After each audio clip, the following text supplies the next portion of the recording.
Hello friends, మీకు తెలుసా కూర్చుంటే వయసు పెరుగుతుంది? అవును, శారీరక శ్రమ లేకుండా ఎక్కువ సమయం కూర్చునే వారిలో అనారోగ్య సమస్యలు వస్తాయని తెలుసు. కానీ ఇటువంటి వారిలో అకాల వృద్ధాప్యం కూడా వస్తుందని అంటుంది తాజా అధ్యయనం.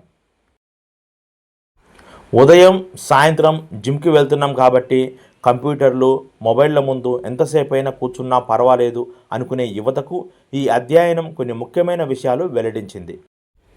University of Colorado, bolder, university of California, Riverside శాస్త్రవేత్తలు 28 నుంచి 49 సంవత్సరాల మధ్య వయసు గల వారిని ఎంచుకొని వాళ్ళు వ్యాయామం కూర్చునే అలవాటును పరిశోధన చేశారు.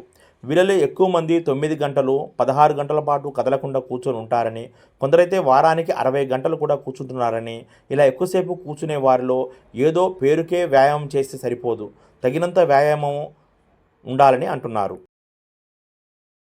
పేరుకే వ్యాయామం కాకుండా తగినంత సమయం వ్యాయామం తప్పనిసరి చేయాలని ఈ అధ్యయనాలు చెబుతున్నాయి. లేదంటే గుండె జబ్బులతో పాటు మానసిక సమస్యలు కూడా పెరిగే అవి వృద్ధాప్యాన్ని త్వరగా ఆహ్వానిస్తాయని చెబుతున్నాయి అధ్యయనాలు. ఖచ్చితంగా యువత మేల్కొని ప్రతిరోజు కూడా యోగా, మెడిటేషన్తో పాటు వ్యాయామం చేయాల్సిన అవసరం ఎంతైనా ఉంది అని నిపుణులు అభిప్రాయపడుతున్నారు. మరి మీ అభిప్రాయం చెప్పండి మిత్రమా.